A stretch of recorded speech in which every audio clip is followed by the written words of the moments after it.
Hi, let's see what happens in this circuit a little bit. This is the circuit C, all right? And some people has asked what is happening with the circuit, because sometimes you have a result and another time you have another result. So what is really happening with this circuit?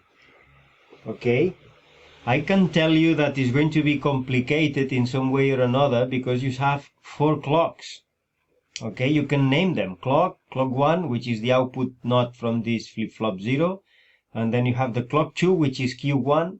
And then you have the clock 3, which is the Q2. All right? Then the GKs or the Ds or the Ts are driven by means of gates or by a straight connection. So some outputs are generating the data, or like here you see the GK are the output from this chip 0, and so on. So it's going to be a complication. So in order to understand or to start the analysis, we have to start drawing the waveform. For example, the data 0, because that is the value that is going to be sampled from for when you are switching the external clock. Okay, the G1, which is going to be the output Q of this chip 0, and then naturally you have to represent what is going to be this QL, which is going to be the next clock 1. So the output of this OR is going to be the T2, and this T2 is going to be sampled again by the clock 2. All right? And the same with the output from this NOT is going to be named, for example, chip 4 D4. The D4, the data 4, is going to be sampled by the clock 3. So you can represent that down there in this way, you see? For instance, Q0, or if you like, you can start representing that in the, like G, you may say that first signal is going to be the data 0, the next one is going to be the J1 because it's the output, and then the next one is going to be the clock 1, then the next one it is perhaps the clock 2 and the Q1L, you know, the clock 2 and the Q1L, this way, right? And then, for example, the T2 is as well, the T2 signal, and then there is, if you are representing the T2, you have to represent as well the D4, because it's only a gate away, right? The D4. And then, naturally, you have to represent the Q from the chip 2 is the clock 3.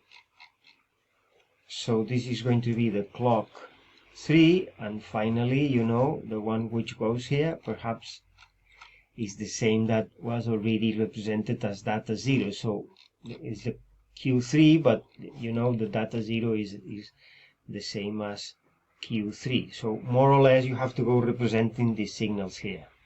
And how to start?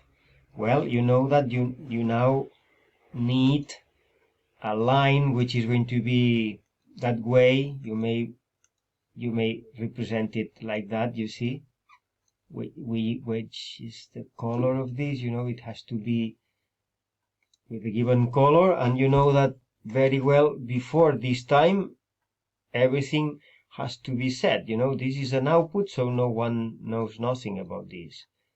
There is no way to know which kind of signals you've got here before this setting. Okay, no one knows. So now, because you have a 1 here, you are asserting the clear direct, the Q3 is going to be 0, at least up to this point, you see? So now if you are switching to this new value, and perhaps this new one, we will see, okay? And this has to go down to the clock 1 at least. If you see this, well, that way, because you have to be very careful here. That one is okay because the J1 and the clock 1 came from the first flip-flop. So you can investigate up to this point now. So up to this point, before the first rising edge, which is of interest here, you have, for example, that this data 0 is 0. Right? The J1, which is the output, look at the picture, is the output of the chip 0, is 0, the same. Right? Do you agree? And then the clock 1 is high, because it's the output node from the first flip-flop. The clock 2 is the output of the chip 1, exactly, is Q1, so the clock 2 is 0, the same, right? The Q1 node is that clock 2 node, so it's 1. The T2 is what? The T2 is an OR, you know, OR of these two signals. So if it's an OR, a single one here makes the T2 to be 1. So what you see? The J1 is 0 and the Q1L is happening to be 1. So, you know, the T2 is going to be 1. And the data 4 is going to be 0 because it's a NOT. And finally, the clock 3 is a photocopy of the Q. You know, it's a Q2. And at the very beginning, because it's a Q, has to be 0. And finally, you know, because this Q is 0, you know that the Q3 is also 0. So this is the initial situation that you've got in this. And now there is a rising edge from the external clock. You agree? So if there is a rising edge, you have to sample this value. And so this value is copied here. For how long? Well, for another clock, right? So you can go very well and copy these many times now, because at least for the chip 1, this is going to be the situation, right? For the chip 0, sorry. So you can go and for many clocks do that thing of writing with a ruler, drawing vertical lines that affect only this flip-flop, right? This way. So now what is happening here is that the data is copied to the Q. So this is 0 and this is 1. So you see, you have nothing like a falling edge in the clock 1 or the clock 2. Because what is the clock 1? The clock 1 is the QL node. That is not going to change because it's 1. And what about the clock 2? The clock 2 is the Q of this chip 1 and is not going to change because if there is no clock 1, it's not going to be a change here. Neither. So, you know, and if the clock 2 is not going to change, the clock 3 is not going to change at all, right? The same, because of the same reason. So you go like that, and you go like that, and you go like that. There is nothing to sample here, because there is no falling edge or rising edges of anything, right? That way. Then there is a next rising edge, and you are sampling another 0. The same way. So that's another time the same thing. And you know, you have the same waveforms all the time. This is what is expected here, I guess. So no switching at all. Not a single signal is going to switch. This is what you are investigating here if you do that by hand, right? And just a handmade analysis. I see in the end there is not a single switching because of the initial values of the flip-flops. And even if you've got here a complication which is applying the same time, at the same time, the signal in the GK and the signal in the clock, which is going to mean you know, that you know nothing about what is going to be sampled here. Absolutely. It is impossible.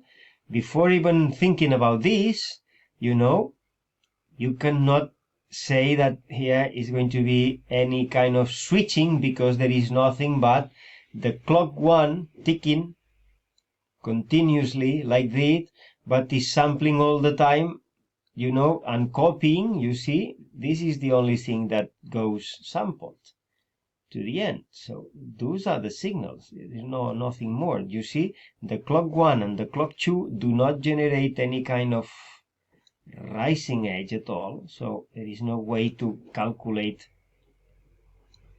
anything but this. So this is what has to be expected, for example, when you solve this circuit in the gate level simulation. Perhaps in Proteus is different because, you know, who know about the initial state of these devices and the propagation delays associated with the real models of the GKs. But this is what I see here, right? It's a circuit that is for nothing, the circuit C.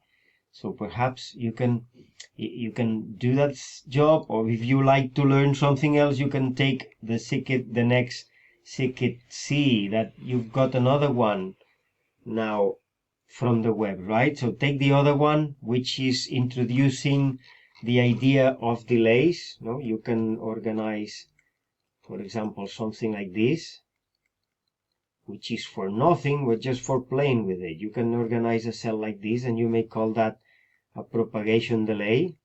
So this is 4 times the propagation delay, and this is going to be useful to clarify situations, right? For example, if you are applying here a signal J1 and here you are applying a clock, you may say that the GA is going to be before set that the clock, because here you can place the delay